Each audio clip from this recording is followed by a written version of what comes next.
Welcome, friend. Tonight's journey isn't just about scripture.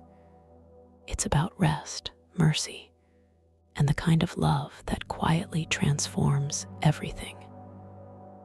You may be tired, burdened, or simply looking for peace.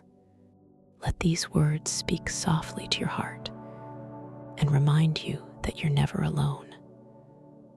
Let each sentence settle, gentle as a prayer at midnight. Draw near. The shadows and silence invite us to listen, not only with our ears, but with hearts awake to the holy hush that covers all who wait. So let us walk together into the quiet and find him waiting patiently in ancient bread, in trembling hands, in the slow dawn of hope. The world outside may be troubled, full of tomorrow's needs and yesterday's regrets. Here in this story, may you find shelter. And if something in you aches or wonders or longs for more, perhaps that's exactly the place where mercy is coming.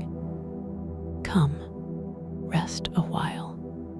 Let this night carry you. Let us begin. The road before him stretched, dust rising in curtains behind his worn sandals. Elijah's feet ached with every hesitant step, not the pain of wounds, but the weariness of miles walked through hunger and solitude. The heat of the day was easing, dusk draping itself over the hills in slow lavender hush. His cloak, ragged at the hem, caught the light like old linen on a washing line, heavy and rough. He paused, pressing a trembling hand to his chest. How long since fresh water? The prophet's tongue clung dry and silent to the roof of his mouth. His lips, cracked by too many days beneath an unpitying sun, whispered prayers without words. Behind him, every mile lost to memory. Before him, a path winding, uncertain, shrouded by olive trees and the breathing of the earth as it cooled. Was he wandering or being led? It was hard to tell in the in-between moments, when doubt pressed against his ribs as tightly as his hunger. One stone displaced, then another. The rhythm of his steps a soft thud against unyielding ground. Sometimes, when the wind curled around him, it sounded almost like a mother calling her child home, or perhaps like a promise half remembered, hovering at the edge of what he could bear. He stopped beside a cluster of wild thyme, knee stiff. The fragrance, faint, weary, but present, rose up as he leaned down, as if some invisible kindness had chosen this small patch of earth just for him. But was it enough? Could a scent ease emptiness? He remembered prayers he'd once spoken at sundown, long before the famine cut through the land like a blade through cloth. O Lord, how manifold are thy works. In wisdom hast thou made them all. The earth is full of thy riches. Psalm 104:24. Now in the hush, these ancient words felt fragile, yet no less achingly true. What if this hunger, this exhaustion, was not evidence of abandonment, but of being called further in? What if he wasn't lost at all? Ahead, the world blurred into gold and shadow. The last warmth of sunlight touched the lowest branches. He shut his eyes, letting the silence gather behind his tired eyelids. Can weariness be holy. He shivered, wind brushing his hair. He had nothing, not even certainty. Yet every breath, every aching step still moved him forward, as if led by invisible hands. Could being empty make space for a greater filling? He did not know. Not yet. Elijah pressed on, dust and silence swirling at his ankles. Still, the question followed him, quiet as hope at the close of day. What if he was being led, not lost? The night was only just beginning. Even the wind feels holy tonight. Beneath the whispering olive branches, Elijah stopped, letting the quiet settle around him.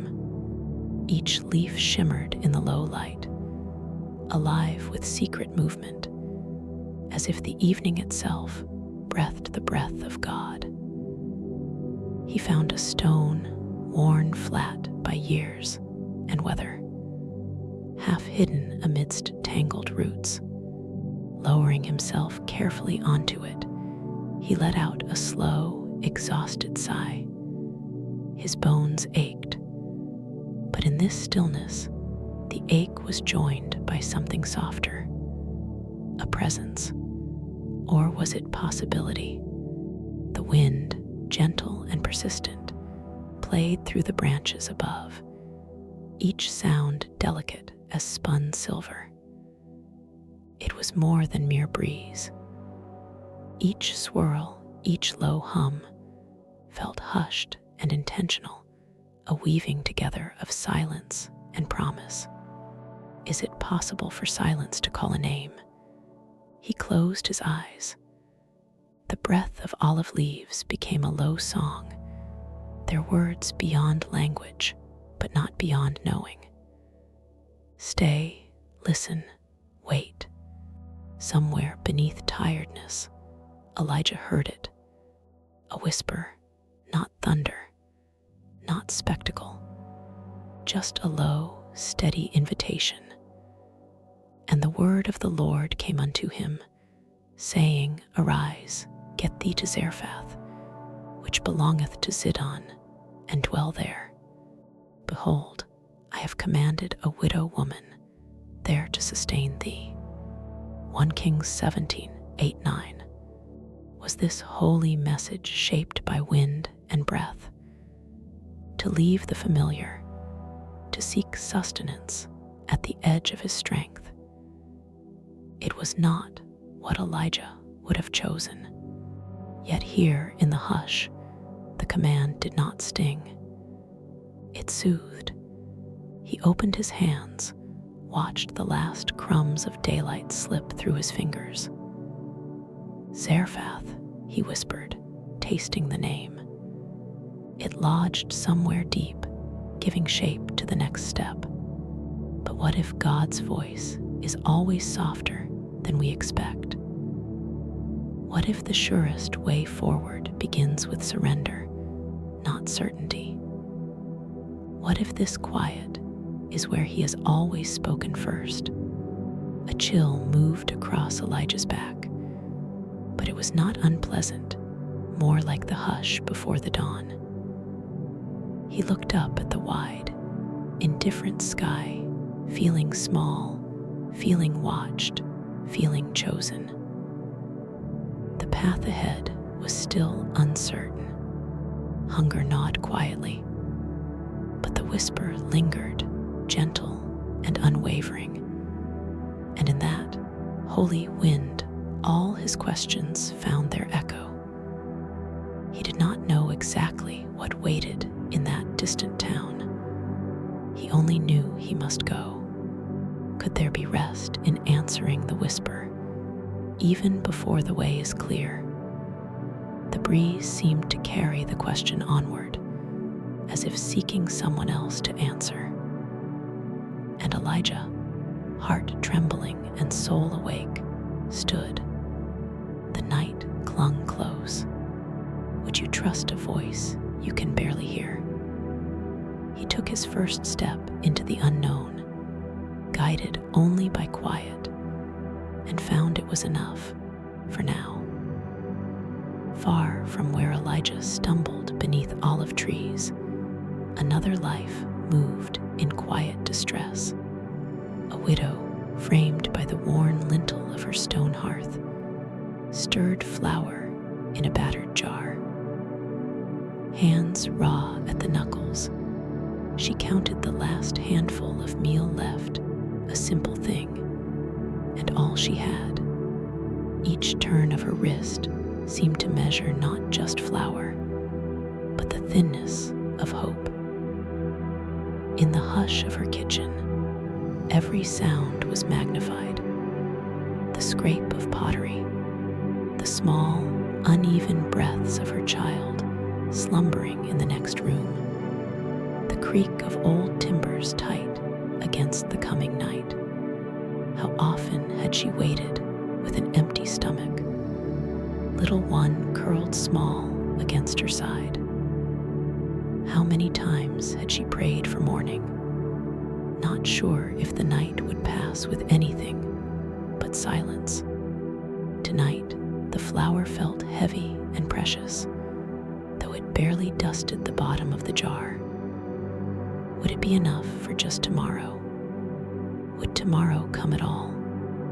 She glanced at her child, stirring in sleep, his brow furrowed as if dreaming of better feasts. But when hope runs thin, does love run out too? Or does it deepen, fierce and fragile all at once?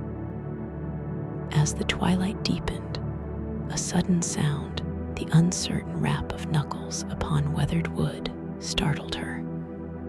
Her heart thudded. Few visitors came in famine. She wiped her hands, moving quietly to the door. One last pause, palm pressed to the worn frame, breath held.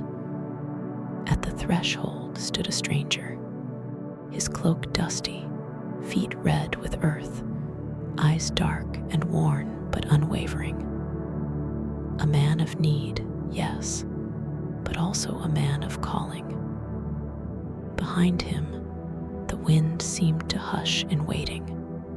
"Fetch me, I pray thee, a little water in a vessel, that I may drink," he said, voice rough, but manner gentle.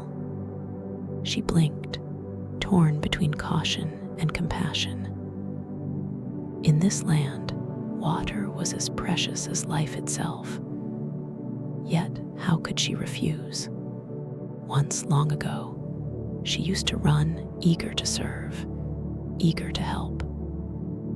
But famine had left her weary, limbs heavy with fatigue. Still, she nodded, stepping back inside, hands trembling at the lip of the water jar. Before she could cross the threshold, his voice recalled her, softer still. "Bring me, I pray thee, a morsel of bread in thine hand." 1 Kings 17:10-11. At this, the dam of need within her broke. Turning back, she spoke, "As the Lord thy God liveth, I have not a cake, but an handful of meal in a barrel, and a little oil in a cruse. And behold, I am gathering 2 sticks, that I may go in and dress it for me and my son, that we may eat it and die." 1 Kings 17:12. Her vulnerability hung between them, sharp as the hunger in her belly. "Would you still give, if it's all you have to give?" He met her gaze, not demanding, but seeing, really seeing. He spoke, not with the authority of one who takes, but with the gentleness of one who trusts. "Fear not. Go and do as thou hast said. But make me thereof a little cake first, and bring it unto me, and after make for thee and for thy son." 1 Kings 17:13. How strange to be asked for trust when there is so little left to offer? Did grace begin just here, at the end of what was possible, or did it begin long before? The child stirred again, sighing in sleep. Somewhere in her, doubt and hope mixed. The decision seemed to take all night, but as she moved back to the hearth, she could not stop hearing his last words. Fear, not asterisk. If tomorrow is a darkness, could kindness be a lamp? With trembling hands, she gathered her meager portion, one last time. What if the place where we run out is the very place mercy begins? Outside, the wind stilled, as if heaven itself was listening. She peers into the jar again. Empty then, as if seen anew, not. Her hands hover, half expecting the flower's dust to vanish under her trembling touch. Pressing down, she expects only the thud of pottery at her fingertips, the echo of loss. Instead, her thumb glides through something soft, a hint of white clinging to the curves inside her palm. She blinks, uncertain. She shakes the jar gently. The meal trembles, settling. Perhaps it is a mistake. Surely nothing remains. She turns it upside down, just a pinch enough to dust the palm of her hand. Yet, as moments pass, she scrapes, and there is more. Is this how provision begins? With not an overflow, but a refusal to run completely dry. She looks around the familiar shadows of her small house, the sleeping arch of her child in the blankets, the silent figure of Elijah watching, hands folded and patient. Hope, she thinks, is far quieter than she expected. She mixes flour with the last of the oil, pouring so slowly that each drop seems to stretch time. She wonders, barely breathing, if this small act, a handful, a trickle, is pointless, or a promise. Ravens fed this prophet once, he said. Now, the only thing between survival and silence is the will in her own hands. She shapes the dough, mild and thin, presses it flat. The embers in the hearth glimmer, red as old memory. The dough falls onto the warm stone, a soft whisper as it meets fire. The aroma faint, but sweet, rises in the dark. But tonight, something odd. When she turns from the hearth and dares to look again in the jar, again she finds not abundance, but an answer. A little more. Enough. No one else would notice. No great noise, no overflowing vessels, just one more hand's worth. She stares at it, almost afraid to breathe. God's provision, she wonders, is not always excess. Sometimes it is simply that the bottom does not appear, no matter how many times you reach for it. But what if the emptiness you fear is actually full of something unseen, something holy? She cannot say. She serves the bread to the prophet first, then to her son, then lets herself taste a corner. The fire crackles. The night holds its breath. If hope is a handful, is that not enough? Outside, the first star blinks wide-eyed at the window. Inside, a miracle whispers quietly. There is more here than meets the eye. She does not sleep easily, but she sleeps a little softer. What if sometimes the greatest gift is simply what will not run out? But is this only for tonight? The jar sits on her shelf, mysterious as a closed fist waiting to be opened again. He thanks her with words no one has ever said.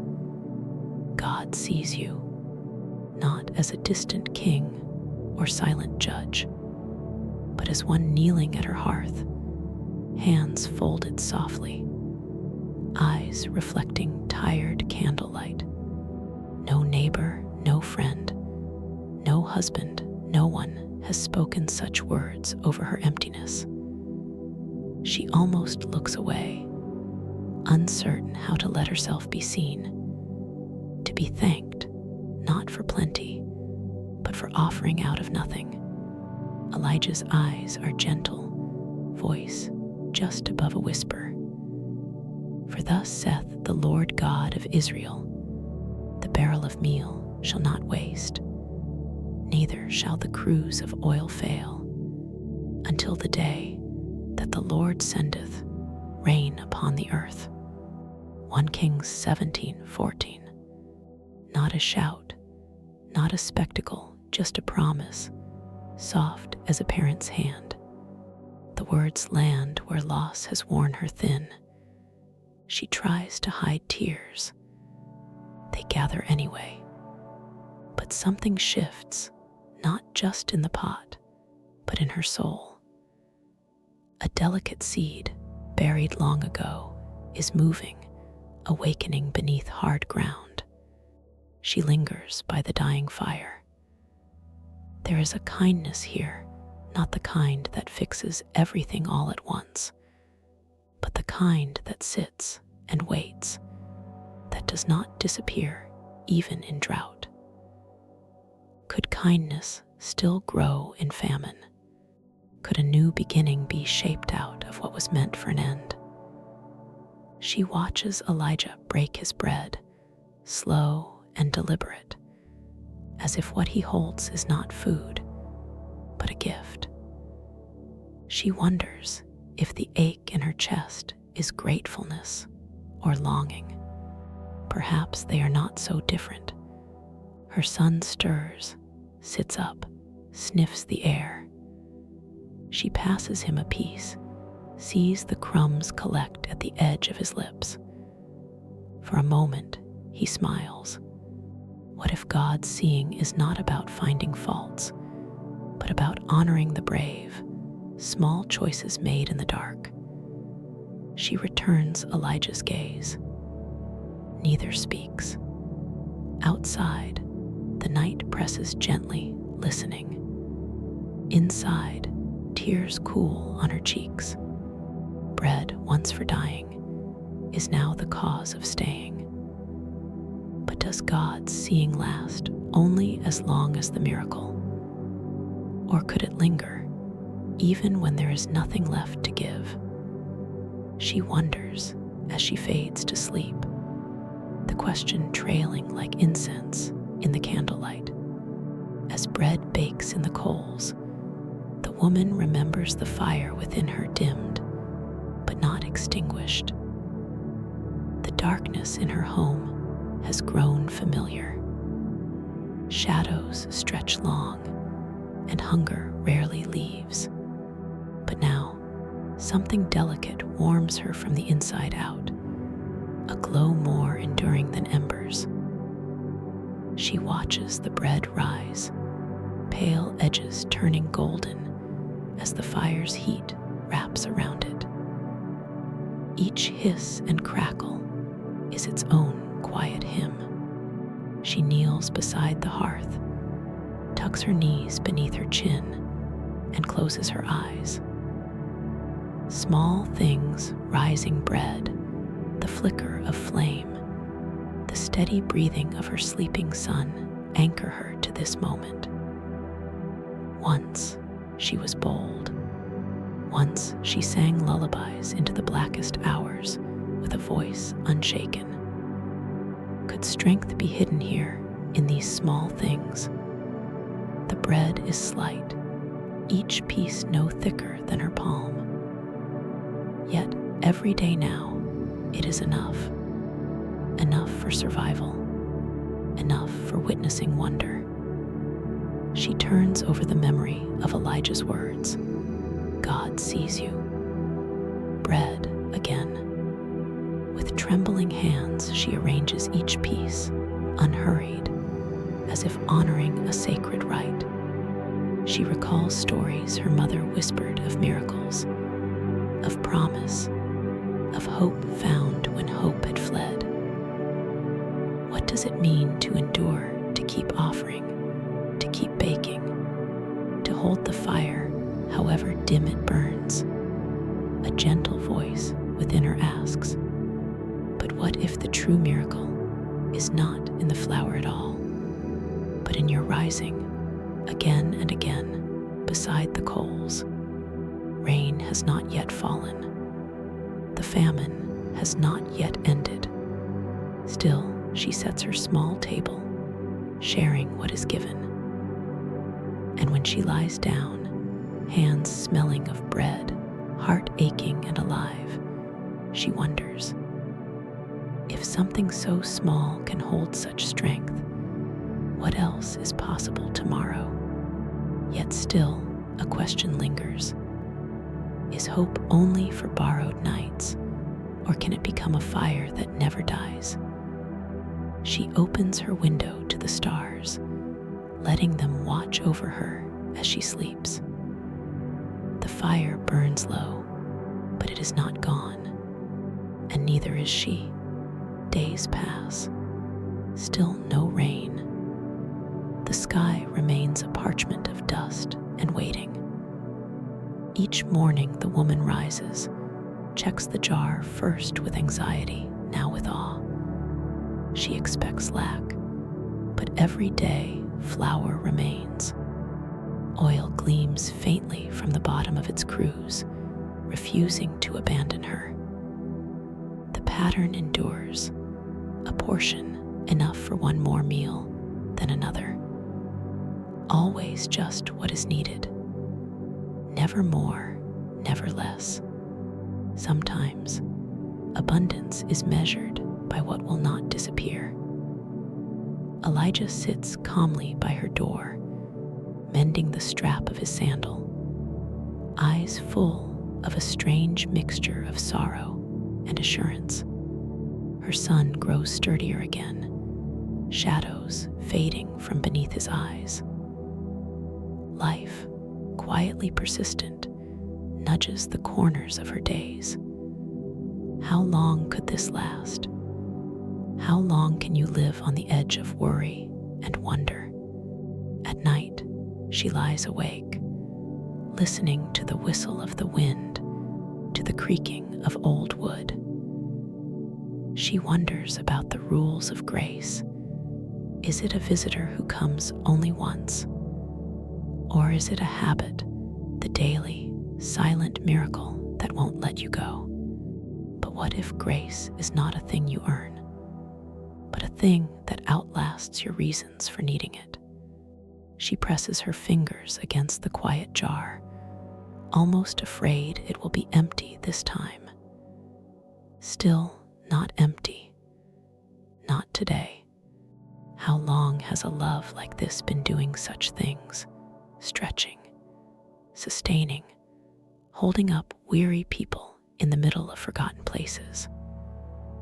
Could it be that mercy has been present all along, disguised as endurance, as smallness, as ordinary bread? She breathes deeply in the darkness. Outside, no clouds appear. Inside, hope is taking root, as patient and as persistent as bread. But what happens when the rain finally comes? She does not know. She only knows that for now, the miracle is never finished. And so she waits, held in an open question. Tonight, she remembers songs her mother sang, psalms and prayers, and lullabies to a God she thought had forgotten her. The tunes drift up slowly, wrapped in dust and memory.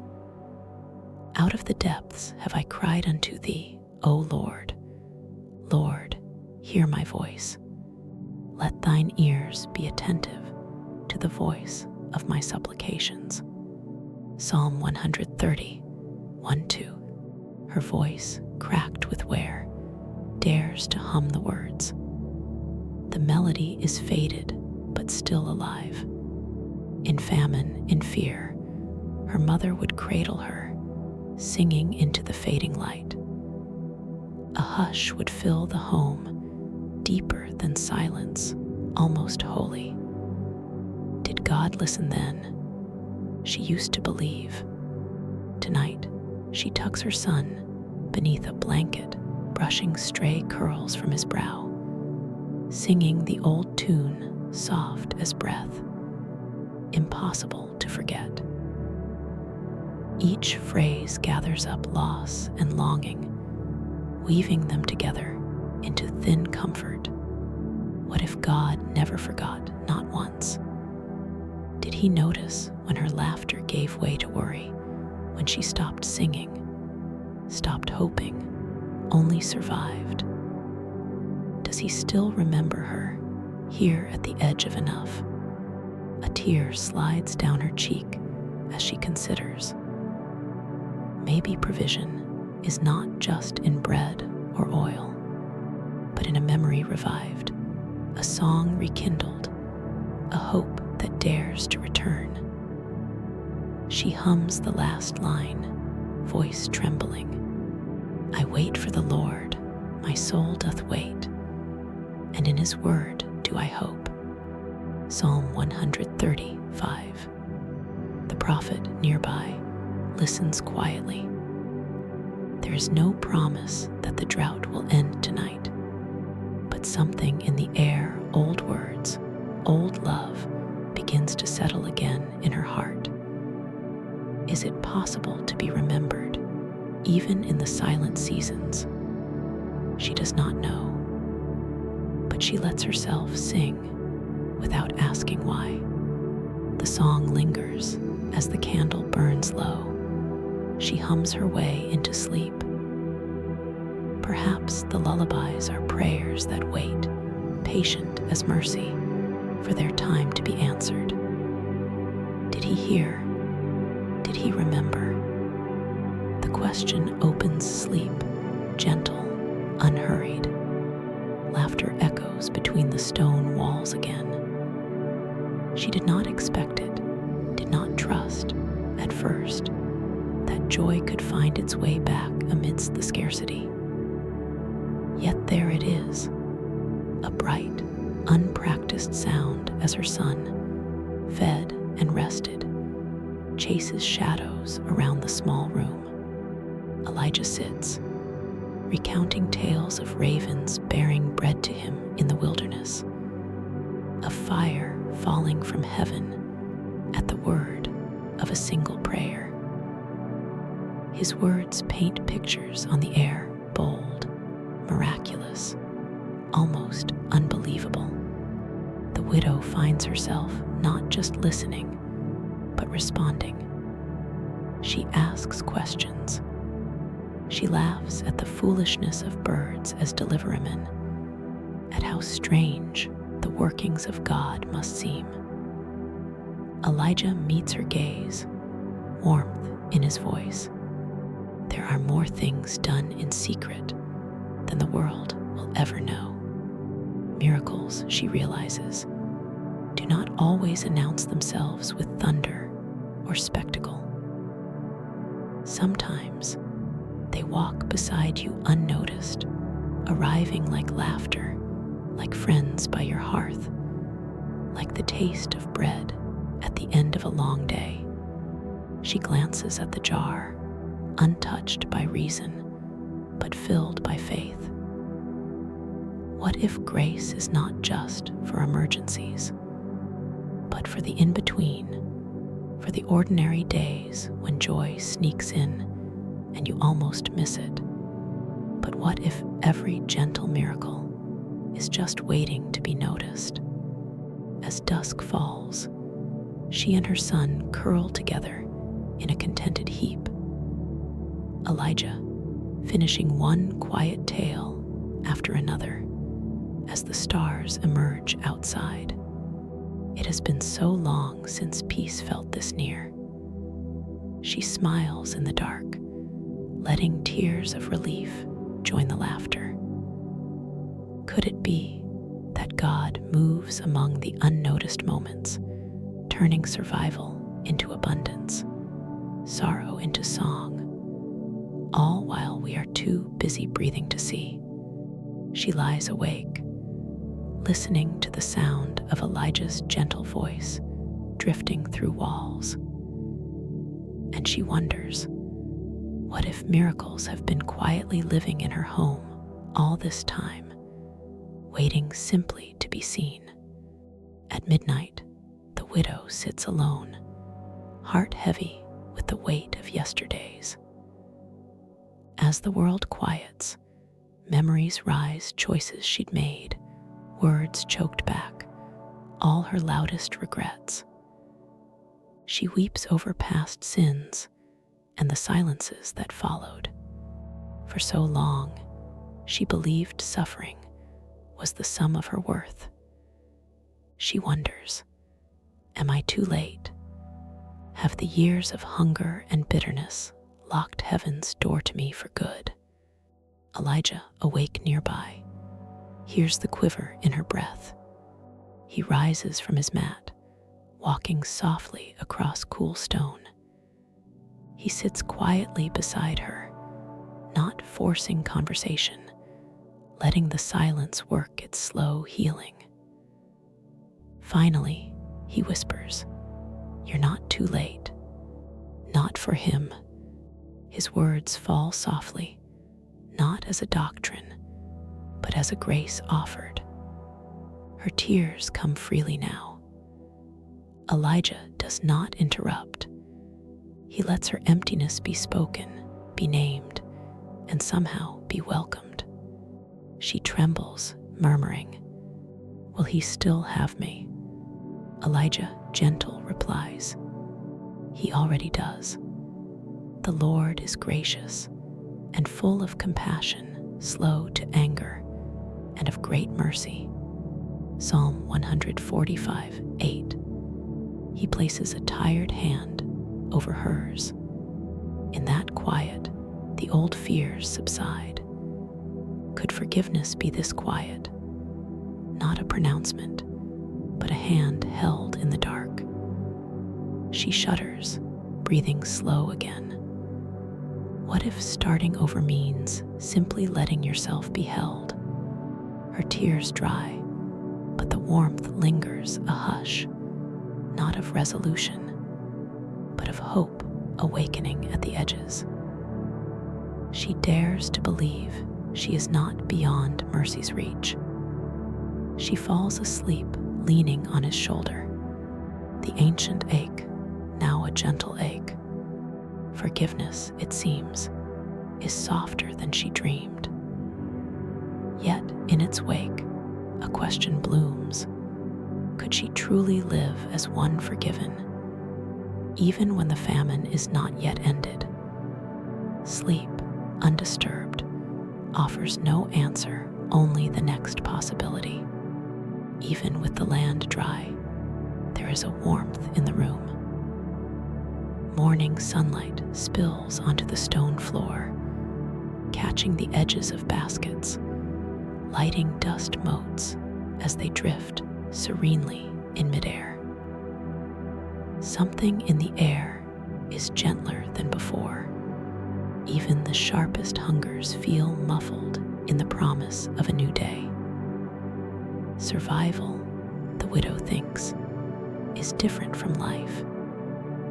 We survive by hoarding, bracing, protecting ourselves from tomorrow. But life unfurls when we feel safe enough to breathe, to hope, to share. She glances across the room. Her son sings softly as he tidies sticks for the fire. His tune simple, ancient, defiant. Elijah, hands folded, watches the boy, a faint smile softening the lines at his eyes. Mercy, the widow senses, does not just fill the jars. It fills the quiet between hearts. It arrives like dawn, wrapping her shoulders in light she did not expect. What if survival is only the doorway and mercy the home itself?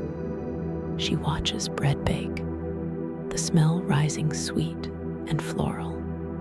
She lets her hands rest on the table, no longer trembling. A stillness lingers in the house. Somehow, with God's guest under her roof and impossibly full jars on her shelf, emptiness no longer rattles the bones of the house. What if she let herself savor this, not as a visitor, but as the first day of something new? And yet, a question remains. If the famine lasts, will mercy remain too? The fire flickers, catching the light in Elijah's gaze. There is more than survival here. There is life, fragile, miraculous, and still unfinished. She rests her head on her hands, eyes closing, not for escape, but for peace. Inside, mercy grows. Outside, the sky remains silent. What if the miracle in the jars is just the beginning?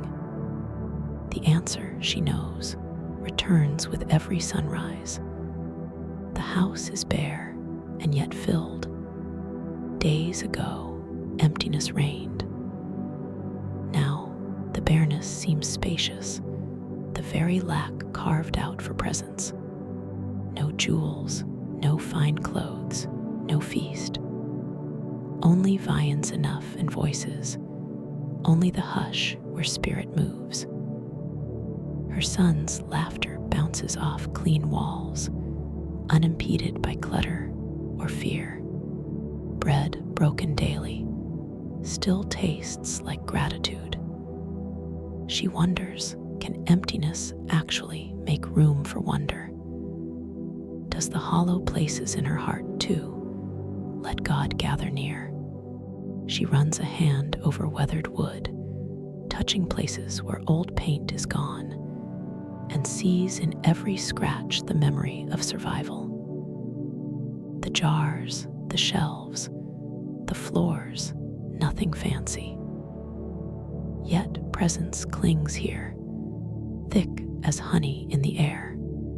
Sometimes poverty makes us vigilant, but sometimes surrendering what we do not have leaves an open space only wonder can fill. She watches as Elijah prays quietly in his corner. The silence in the house is a fullness, not a lack. Could it be that what I thought was emptiness has just been waiting to be filled all along? Her mother's old song echoes, distant but tender. She hums, letting contentment be simple and small. The day wears on, sun and stars sharing the sky between them. Nothing new arrives, and nothing is needed. Is this enough? Or is it a doorway opening further into God's nearness? She closes her eyes, wrapped in humble wealth, a peace she has never known. Yet the question lingers. Is absence only ever a wound? Or could it be God's invitation for wonder to walk in? Tonight, her empty shelf is a window, not a wall. She falls asleep, dreaming not of what she lacks, but of all she has begun to see. One night, Elijah rises. Moonlight slices the room into quiet ribbons, the world outside stretched wide and silver. The prophet moves toward the back wall, knees bending amidst shadows. He bows his head, hands clasped. The woman watches silently from her mat. She is careful not to disturb. Part of her wants to listen, to eavesdrop on holiness. His lips move, though the words fall only between heart and heaven. What is he asking for? Blessing for the bread, strength for tomorrow, mercy for someone far away. The house is breathless. The silence becomes worship. She feels the pull and ache to join him, but trembling uncertainty holds her back. Can God really be this close? Right here, in a small house on the edge of famine. Does he speak only to prophets? Or does he notice the widow, the mother, the broken-hearted too? She waits, letting her own spirit lean in. But what if silence is not God's absence, but his very presence, asking you to listen deeper? Elijah's face is calm, shadowed with devotion. The moon traces a line from him across the floor to her outstretched hand. A verse comes to mind, quiet as breath. Be still and know that I am God. Psalm 46:10. Her heart slows to match the pace of Elijah's whispered prayers. She does not hear an answer, not in the way she longs for. Yet her fear softens, her loneliness quiets. If God speaks, could he speak even here? In the ordinary hush, in the waiting, in the breath between two lives, under one fragile roof. She closes her eyes, letting the question hold her instead of haunt her. Tonight, perhaps, the holiest thing is simply listening. Even that feels unfinished, full of promise. A cry in the night. The boy's voice, twisted with pain, shatters the hush. The mother's heart jolts awake. She is at his side in an instant. His skin is cold, his chest still. Her hands flutter, useless, desperate. Hope collapses to the floor with her. He does not stir. Shadows pool around him, and the brittle space between heartbeats lengthens, cold and final. She screams, grief crackling through the boards. Her world, all that bread, all those prayers, narrows to this aching, unimaginable loss. Elijah moves toward her. His steps are heavy with sorrow. The air is torn. She clutches her child, whispering his name again and again. This room, once full of miracle, is now dense with despair. She looks toward Elijah, voice breaking. What have I to do with thee, O thou man of God? Art thou come unto me to call my sin to remembrance, and to slay my son? 1 Kings 17:18. Her words, raw and ragged, cut the silence. She is sure the night has won. Can God bring life from silence? Her body folds over her boy, tears soaking into his still hair. Would all this hope result only in heartbreak? Was peace just a pause before sorrow returned? The prophet kneels, gathering both grief and child in his trembling arms. Elijah's eyes are pleading, not for himself, not for answers, but for mercy too deep for words. The room holds its breath, the lamp guttering in the draught. He reaches out, voice low. Give me thy son, he whispers. The mother releases her grip, hands shaking. Outside, the wind rises, rattling the door. Inside, only questions echo.